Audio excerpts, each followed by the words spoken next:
Hello loves, welcome back to TigeraGitana. Today we are going to be breaking down the solar eclipse in Gemini that is coming up on June 10th, 2021.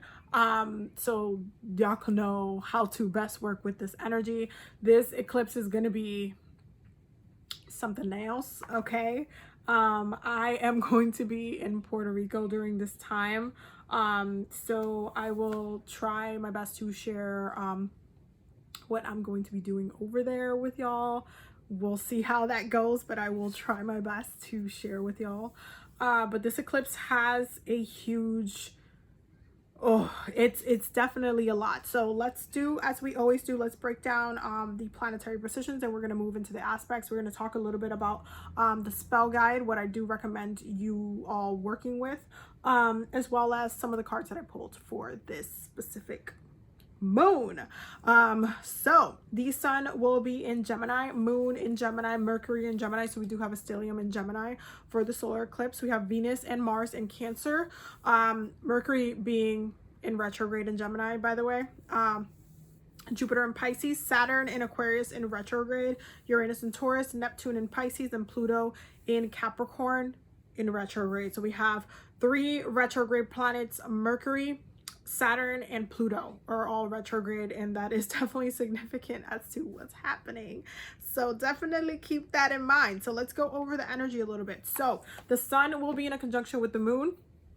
Both of these are in Gemini, so there is an alignment that's happening with the ego and the emotional energy, and I do think that that's going to help some of the other ways that the planets are relating to each other, because there is a bigger focus on the mind. There's a bigger focus on processing, especially through the ego. It's so important to understand the ego significance of the solar eclipse. There is a transformation that's happening mentally to the ego. There's a mental process that is happening to the ego, and we can't negate that. We can't just forget about that. But this conjunction is going to help us emotionally process and feel a little bit more comfortable going through really holding ourselves accountable through our ego and saying, okay, let's analyze, let's revisit, let's see what is it that we need to address, and why do we need to address it the way we need to address it. It's so particular to this, and I do feel like because Gemini energy, and it's just very air-like, it's going to be all of it is going to be in your mind. So there is a really big focus on the mind, and how you are mentally needing to process your experience and what's coming up, specifically what's coming up in the future, and what the rest of the year looks like as well. So this is one of the points of the year that is very important to get yourself mentally together. Gemini season, astrologically speaking, it is the first season that addresses the mind. Then we go into Cancer season, and it addresses the emotion. So there is a kind of need to kind of get our heads together and be focused on the things that we need to be focused on, and this conjunction is going to help with that. Now we do have a sun in conjunction with Mercury as well, because both of them are in Gemini, and so the stellium, they are relating very well to each other. So sun, moon, and Mercury all being in Gemini are working together to process mentally everything that's going to be going down, because there will be a lot going down. Eclipse energy doesn't last the usual amount that full moons and new moons last. It tends to last from 1 to 2 weeks, the energy itself. So there's going to be a lot that's going to be processed during this time that you will have to kind of navigate and address certain things. So definitely keep that in mind. We are very active within our minds. There's a lot of stuff that's getting stirred up, a lot of things that are going on right now that is meant to be for our growth, meant to be for our to push us into the next stage, to really get us to move and be present with ourselves. There's a lot of there's a lot of healing that needs to be done, and there's a lot of things that need to be processed in order for you to like really be in alignment to what's going on. That includes doing generational trauma work, that includes communicating with your guides, that includes being more mindful with your practice and how you connect not only to spirit but the elements, and not only to that but also your body, your space, your sacred space, and how you are processing that on an every day. The next one, and this is probably, this is one of the ones when I saw it, I was like, yay.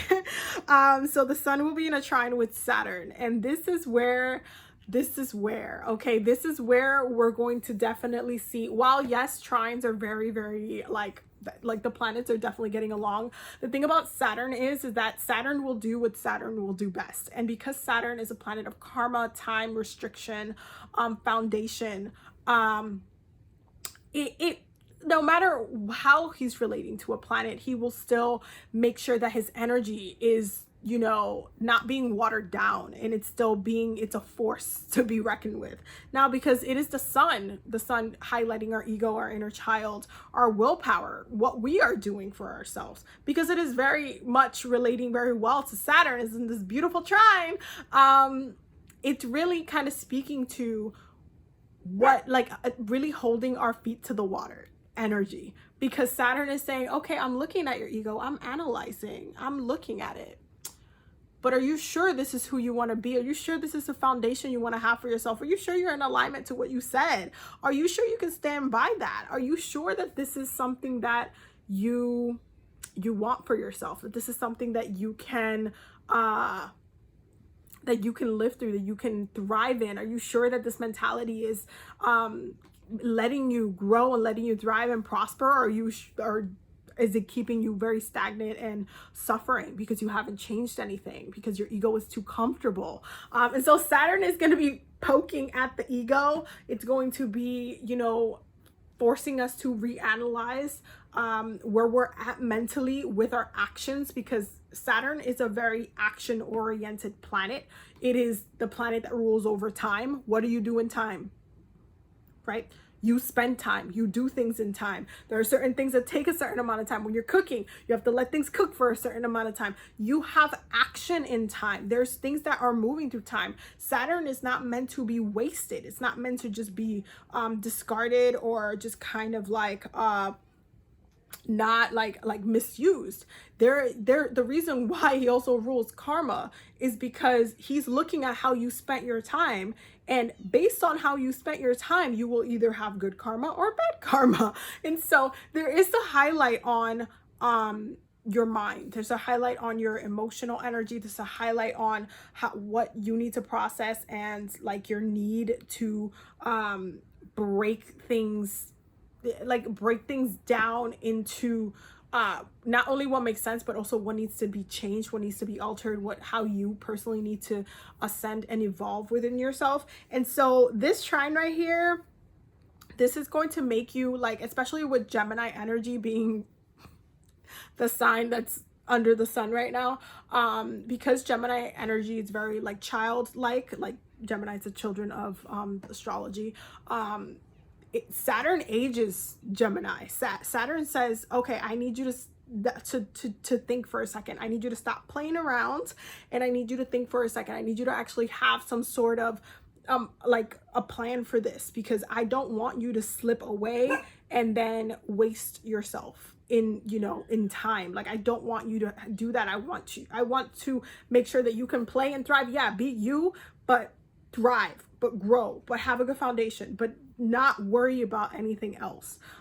Because even though Gemini is a children of zodiac, you guys still age through time. So you're still working through the energy itself. And so I want to make sure that you guys are mentally ready to process that, because Saturn is going to be holding your feet to the water regardless of the fact. And if you feel a sense of tension or a sense of like something is building to something, it's the Saturn. It's definitely the Saturn, with a little bit of something.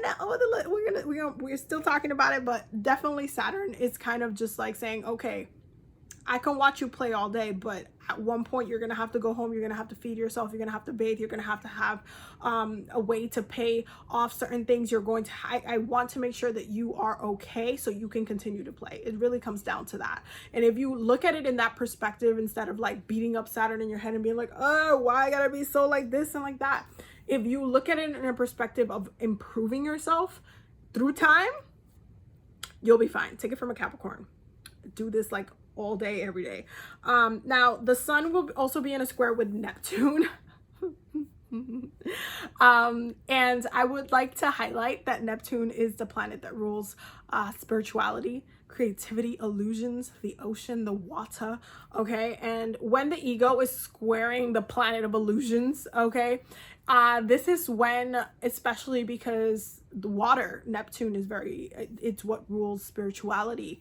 And so when you have the sun in a square with the planet that rules over water, spirituality, illusions, creativity, you see our egos really being, again, it's up really holding our feet to the fire with not only the messages and the downloads that we'll be receiving during this time.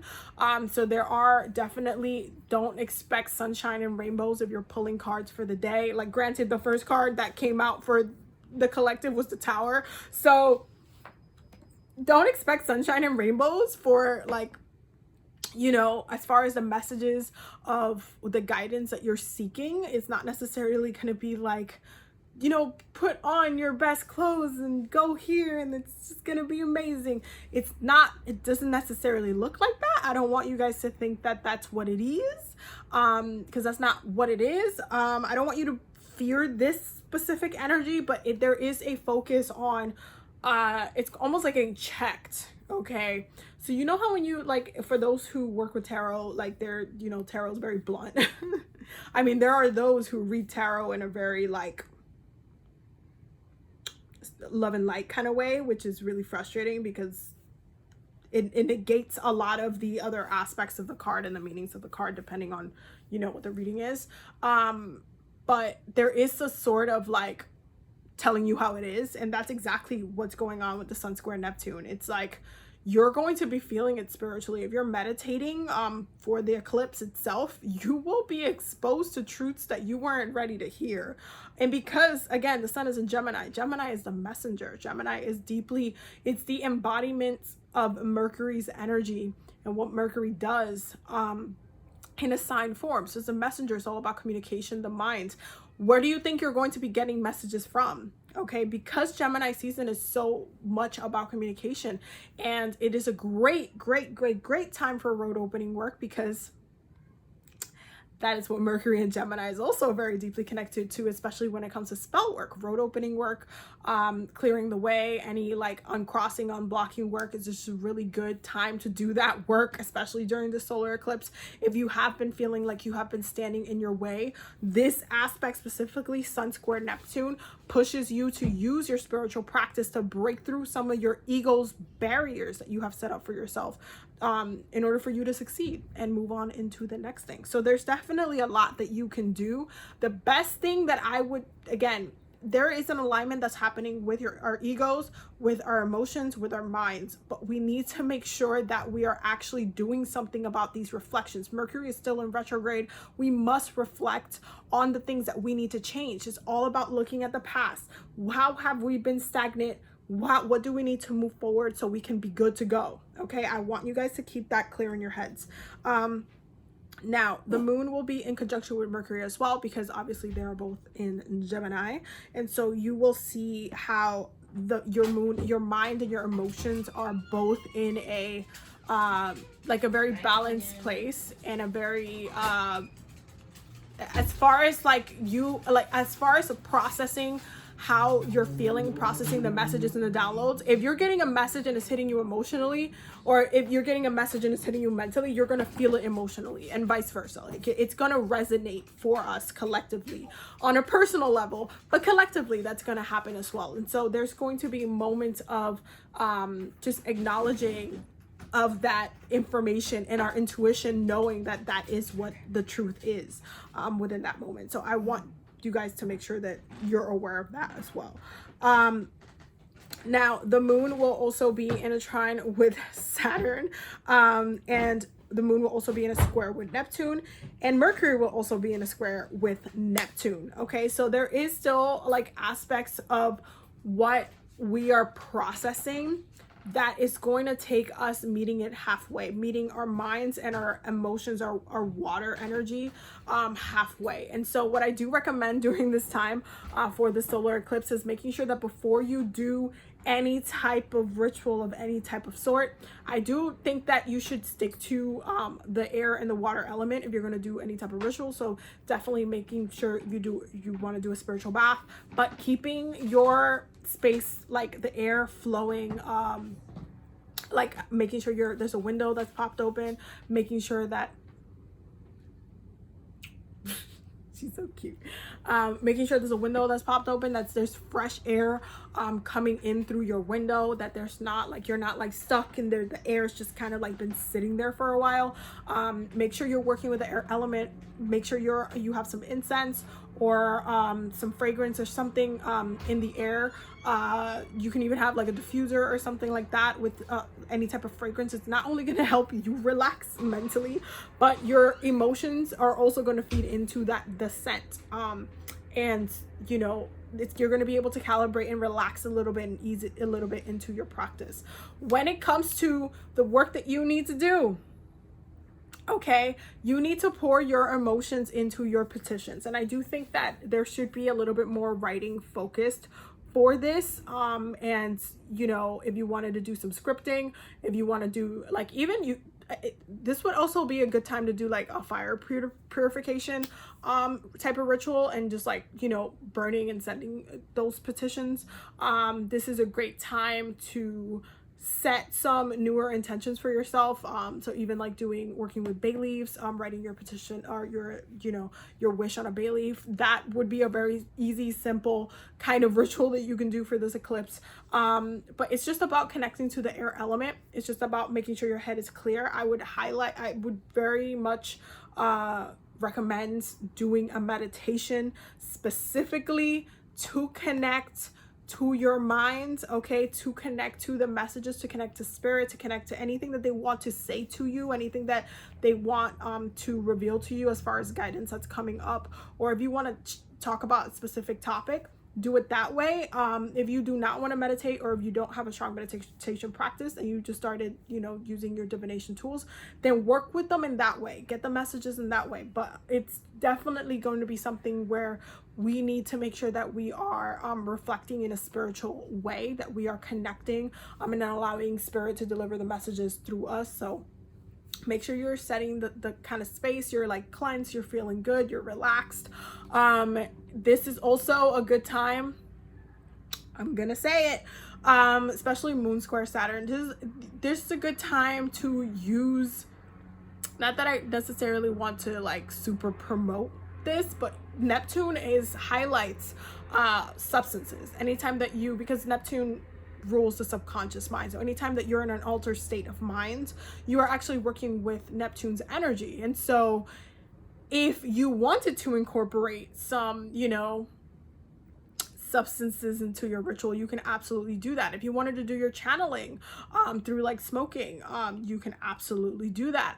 Or even working with different herbs, or smoking different herbs, or smoking different incense, you can do that. Whatever way makes you feel the most comfortable, and you know, whatever way is going to make it so you're feeling lighter. There's a lightness that's going to come from this eclipse because it's the Gemini energy itself. There's a lightness and a kind of airiness that's going to come from it. So don't forget to still have and incorporate some elements of grounding yourself, especially if you're feeling yourself kind of be like a little bit of a feather. You don't want to just like float up. There's a lot of people that are really good at, you know, allowing themselves to kind of float up in that way, and some people like immediately want to grab to the ground. So make sure that you have that you're working, not only you can do herbs for this, you can have a tea nearby, you can even have like maybe a little bit of bread or something like that around you, or like making sure you're eating like a root vegetables as well to kind of ground yourself after the ritual, so that way you're good to go. And anything that you personally need, that you know for yourself, like if you're gonna do the process in the way that works best for you, ground yourself accordingly. Okay, now Mars will also be in a trine with Neptune, and Mars will also be in an opposition with Pluto. And so there is definitely, with the way that everything is currently being processed, okay, because Mars is currently in Cancer, and we have this focus on not only processing things emotionally, but also transforming. The whole point of what's going on a spiritual level is for us to evolve at an ego level. Okay, it's for our ego itself to go through that evolutionary point where we analyze and we say, okay, where have we been stuck? Have we been stuck? Do I need to change anything about my behaviors? Do I need to incorporate anything new to it? Do I need to take things to the next level? What can I do to progress and move forward into the next thing? What is going to take me there? How can I move into this next stage of my life? How can I move into the next phase of it without holding myself back in the process? That's the important part. Without holding yourself back in the process, because what's happening, especially with Mars in opposition to Pluto, is that because Pluto is in retrograde in Capricorn right now, there is this kind of focus on foundational transformation, because Capricorn is deeply connected to the root chakra, deeply connected to the ancestors, and it's really focuses in on the legacy that we're trying to break through. And because Pluto's a generational planet, you're going to have Mars just saying, hey, how do I break past some of these generational expectations, some of these generational even curses, even like generational problems and issues that within my own bloodline has been causing me to stay complacent and stagnant in certain areas of my life? How do I break past that? How do I evolve from that? How do I transform it so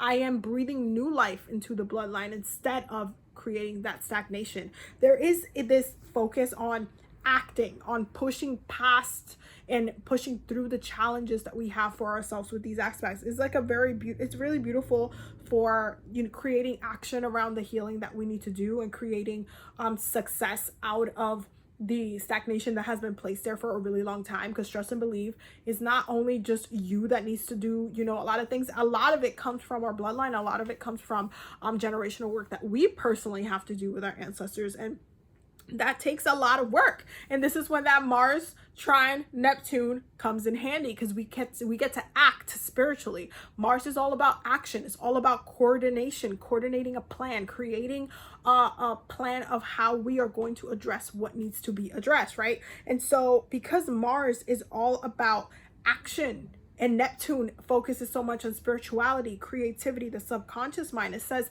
tap in spiritually, tap in, act on your behalf spiritually, act, advocate for yourself spiritually, talk to spirit, see what needs to be changed, what you need to work on for the next couple of months ahead, so that you can set yourself up for success. Because there has been a lot of foundations, a lot of things have been built on very, very like rocky foundations.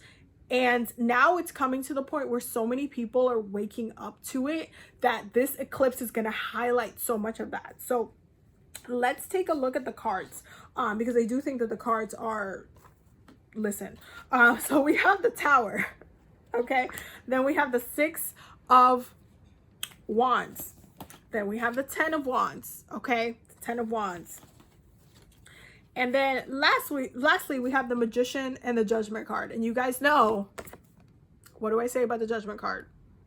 This is a card of the ancestors, okay? And so there is a point, literally, the whole entire, everything that I just said through the astrological chart is basically what's happening through tarot. So right now there is a breakthrough that's happening through the Tower, okay? Through these foundations, these things that we thought that we were built on, you know, and that includes that ancestor work, that includes the bloodline work, that includes that which has been passed down to us, that which has been built on through blood from a lot of different generations and a lot of different things that have pushed through, right? And so when we see the Six of Wands, the things that we really want to achieve, the things that where we want to be in our dreams, our future, what we see ourselves in, including how our ancestors play into that as well. We see friction. We see friction come out of that. So even though there has been this Tower moment, there's this Tower moment saying, break down your expectations, your reality of how you think that certain things have to go, how you think you have to live your life, how you think that, you know, your life needs to look like based on society, based on the foundation that your ancestors gave you. It doesn't, if you want to have that success, you can't keep struggling. You just can't do that. You can't continue to struggle. You can't continue to really make yourself hurt or be in this kind of loop, okay, in this generational loop where everything just comes back down to this Tower moment. You have to decide to like evolve. You have to decide to change. And right now the energy is there. We have the Magician and the Judgment card. Okay, the Magician being the card that is connected to Mercury. And so there is this focus on picking, okay, deciding how we're going to use our craft in order to clear up those obstacles, in order to clear up the debris of this Tower moment where everything is falling down, everything is kind of breaking through, and what is left is us. For us to build the next thing, for us to restructure that foundation. Is like taking a house apart because it's been breaking down for a while, and wiping it clean, starting over with new foundations, the way that you want it to look, with the way that you want it to like be, with the rooms built the way that you need it to be. Not necessarily like honoring the foundation that you were given, but not allowing that foundation to be the defining factor on how you live your life. I cannot stress that enough. That's where that Judgment card is coming through, because the ancestors are helping you make that decision. If you think that the ancestors want you to live your life the way that they lived their lives, no. That's not necessarily how it works. We all have our own purpose. We all have our own destinies. We all have our own journeys and our own thing that we personally have to navigate and move through. And so we cannot expect the ancestors to like want us to live the way that they live. That was their own experience. They went through their own situations. And even though, yes, we work with them, we honor them, we try to release a lot of, you know, the tension and the hurt that happened in those lifetimes for them. We also like venerate them, and we also help them achieve a lot of what they dreamed of by allowing ourselves to choose for ourselves, to be present with our future, with the way that we want to open up into the next thing. It's not going to look like the way that they wanted it to look like. It's not going to look like the way that they live their lives. It's going to look like the way we make it. And you have to understand that we are creating with our ancestors, with spirit. It's not going to look the way that they looked, is not at all. However, it still needs to be acknowledged that in itself is powerful, to be co-creating with those who already created before, with those who already can see ahead and see where we might trip up and where we might need assistance. And so we must respect the process. And this is why I'm saying we need to make sure that we are communing with them and asking them for that guidance. If you look at some of the cards that we got Deep Freeze and Storm Fields. And again, that's that Tower moment. This eclipse, it's not going to necessarily be sunshine and rainbows.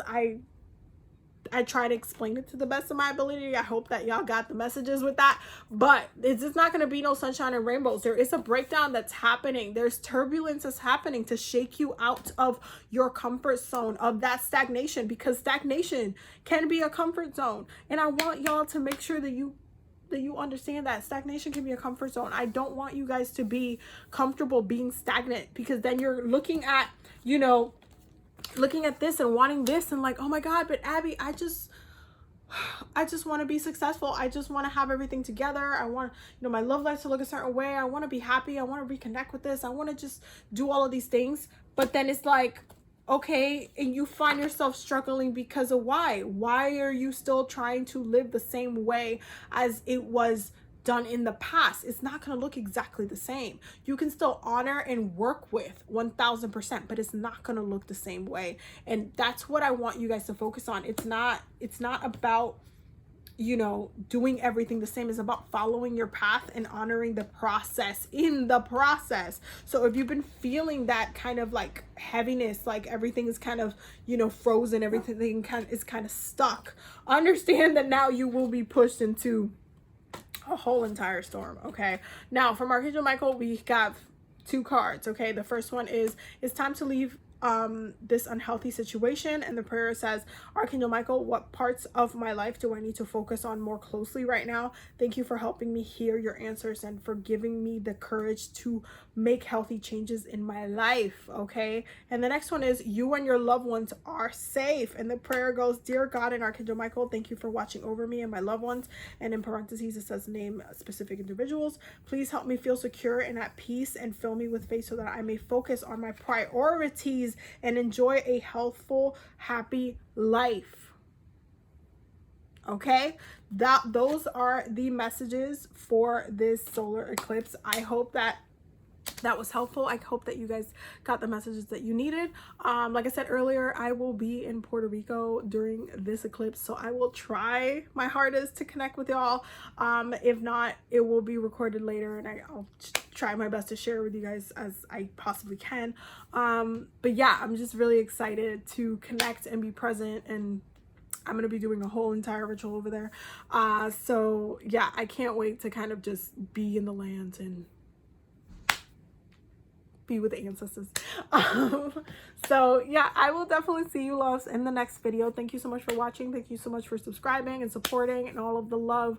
I'm sorry for the technical difficulties that have been happening as of recent. Mercury retrograde has been interesting, but we are back, and I just want to say thank you to everyone for all the love, all of the support. If somebody wants a reading with me, the link will be in the description box for my website. Currently July is like about halfway full, so if you want to book a reading with me, go ahead and do that through there. And yeah, I will definitely see you loves in the next one. Don't forget to subscribe and, you know, hit the join button if you want to be a channel member or a Patreon member. The link will be down in the description box, and I'll see you guys in the next one.